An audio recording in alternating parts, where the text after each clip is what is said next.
जैसे ही रात का गहरा अंधेरा छा गया, पूरा शहर नींद में खो गया था, लेकिन साद की रूह जाग रही थी। उसकी आंखों में एक खामोश संघर्ष था।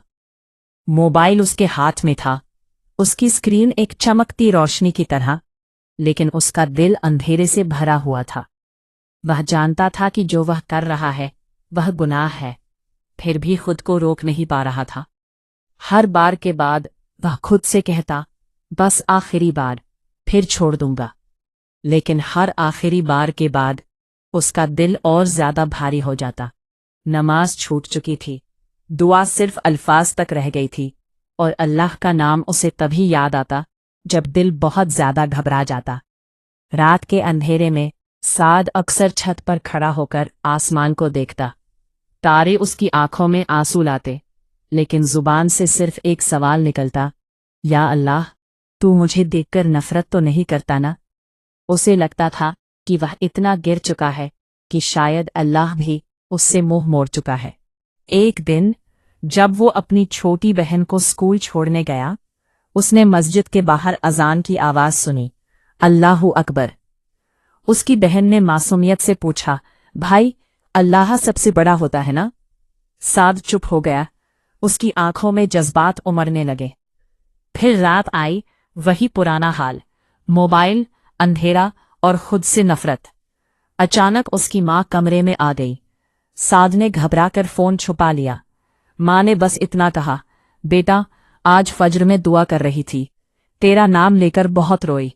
पता नहीं क्यों दिल घबरा रहा था। ये सुनकर साद का दिल हिल गया। वो माँ के सामने नजर नहीं मिला पाया। उस रात उसने पहली बार फोन को साइड में रख दिया। आंसू उसकी आंखों से बहने लगे।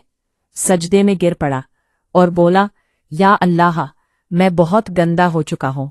मुझसे नफरत करना भी तेरा हक है, लेकिन अगर तूने मुझे छोड़ दिया तो मेरे पास कुछ भी नहीं बचेगा। वो रोया, बच्चों की तरह रोया। ना अल्फाज थे, ना दवा, बस आंसू थे। उसे याद आया कि अल्लाह ने कहा है, मैं गुनहगारों से भी ज्यादा अपनी रहमत से मोहब्बत करता हूँ। सुबह जब उसकी आंख खुली तो दिल हल्का था, पहले जैसा नहीं, लेकिन कुछ तो बदल चुका था। उसने फोन उठाया, स्क्रीन खोली, हाथ कांपने लगे। फिर धीरे से बोला, अस्तगफिरुल्लाह, और सब कुछ डिलीट कर दिया। उसे समझ में आ गया था कि गुनाह छोड़ना एक दिन का काम नहीं, ये रोज का जिहाद है, अपने नफ्स के खिलाफ।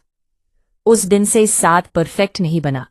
कभी कभी फिसल जाता, लेकिन हर बार गिरकर कहता, या अल्लाह, मुझे फिर से उठा ले। और अल्लाह ने उसे उठा लिया। कुछ महीने बाद वो मस्जिद में बैठा था। अजान हो रही थी, आंखों में आंसू थे, लेकिन इस बार शर्म के नहीं, सुकून के। उसने बोला, या अल्लाह, मुझे गुनाह से नहीं, तेरी दूरी से डर लगता है, मुझे अपना बनाकर रखना। और यही हिदायत होती है। हिदायत ये नहीं कि इंसान कभी गुनाह न करे, हिदायत ये है कि गुनाह के बाद भी अल्लाह की तरफ भागने की हिम्मत रखे। अगर आज भी कोई साद जैसा है तो समझ लो, तुम गंदे नहीं हो, तुम बस थके हुए हो, और अल्लाह थके हुए दिलों को सबसे पहले अपनी रहमत में लेता है।